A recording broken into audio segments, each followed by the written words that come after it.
thank you, have a nice day. I can't do any of that now. I can't be nice to nobody.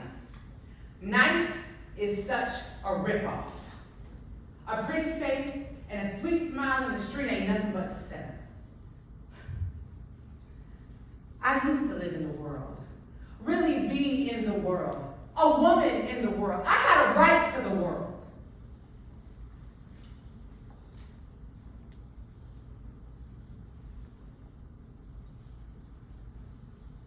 And then I moved to Harlem for the setup, a universe, 6 blocks of cruelty, piling up on itself, a tunnel, closing. In 1975, when Ntozake Shange penned that choreo poem, nearly 50 years ago, the world eerily looked very similar to the way it does today. The acclaimed text turned Broadway phenomenon for colored girls who consider suicide when the rainbow is enough garnered national attention in a movie that most of us did not ask for. Some people allow it. But it was not written for that. No. It was written for me. And it was written for you.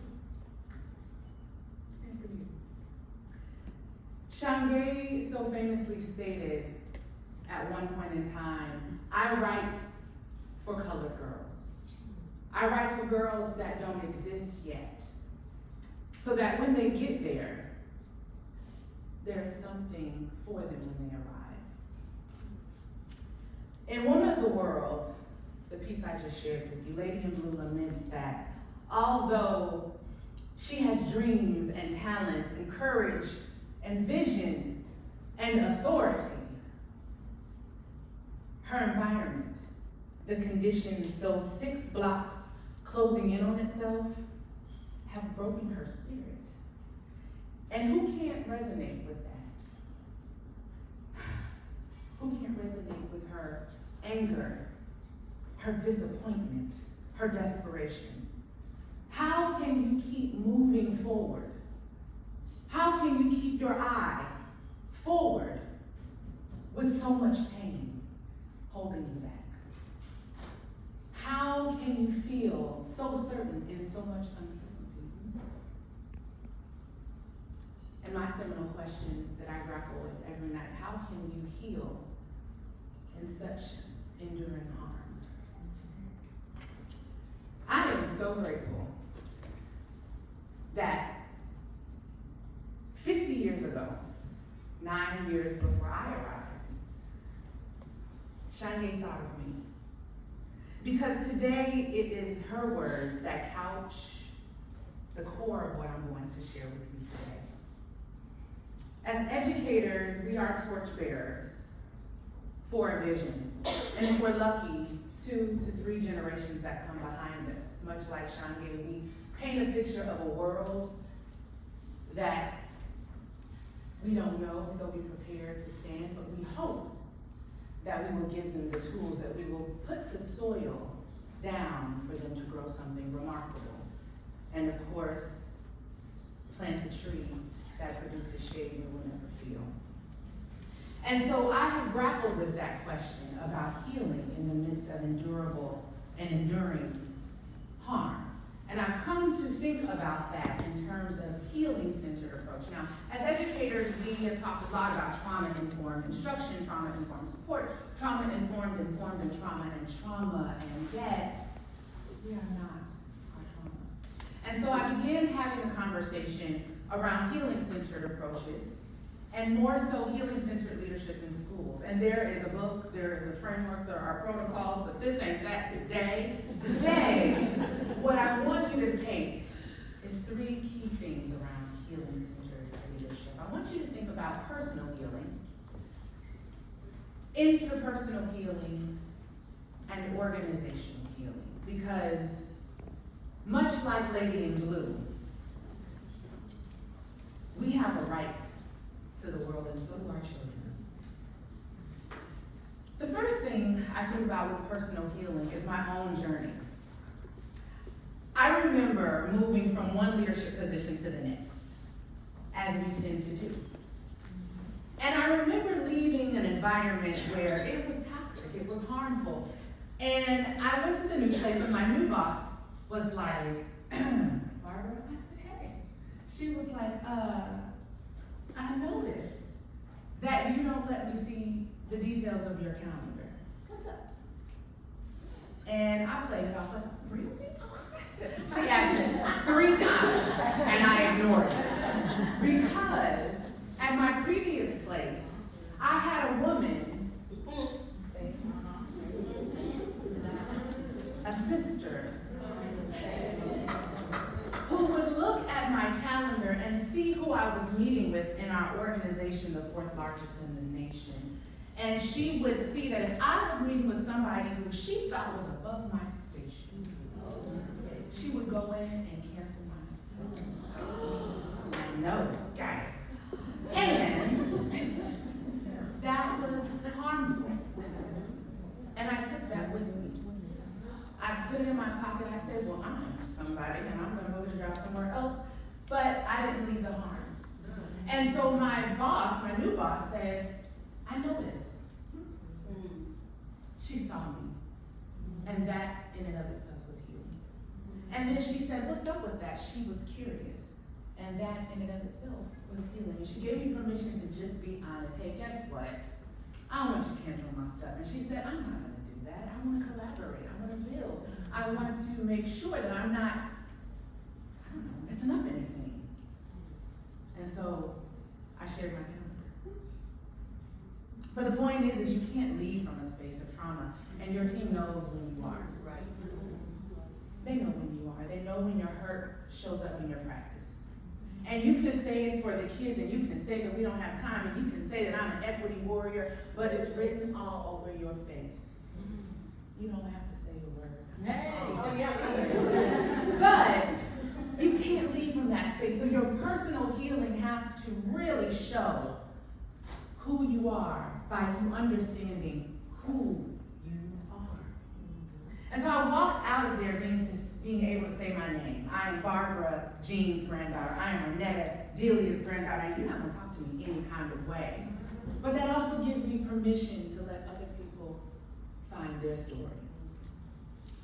And the next piece, that interpersonal healing, we are in a people business.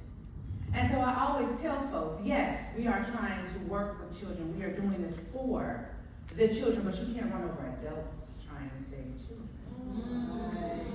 And so it matters. Even the stankiest attitude person on your team is a person. And so part of that interpersonal healing is, yes, the repair cycle and the restorative practice and all that, but the most important, and Christina shared this today, is truth telling. That is the path to reconciliation. And it's the only way forward for interpersonal healing, because when you get to a space, you know you are not the savior. I get it. I get that we're in some spaces. I get that harm has been done there. I get that. But you have to be curious about the harm. You cannot arrive in an organization and say, oh, this is a mess. Kids can't wait. We've got to do it today. I alone am going to save it because you hired me and I'm every woman and it's all in me and watch what I do for kids. You cannot do that. You've got to come and say, what harm happened here? What happened? What happened? Why do you don't do that? How come when I ask you for feedback you don't say anything, but then when I leave there's a meeting after the meeting? Why is that happening? Are you not safe? What will it take? And then give somebody space to say, well, you know, superintendent would say one thing and then the next thing, that thing wouldn't happen. Okay. Truth telling and reconciliation. Because there is power. Name the harm. The next thing and the last thing, organizational healing, that I'll share with you is that we can't forsake, and I surmise the reason we're all here today, is the gathering. the collective approach. No one heals in isolation. You can't. It's impossible. Even when you break a bone, tear a piece of skin, it takes millions of cells to come together, lock arms, and heal the body. And therefore, because we are not too much further evolved from ourselves, we must do the same thing. And so you can't forsake the gathering. You have to create every opportunity to have collective organizing in your organization, because that is healing.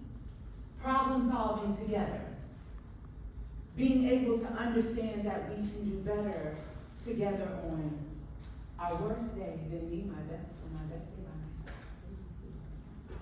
And so I think about our time here, and because I'm a pastor's child, you know, I've evolved.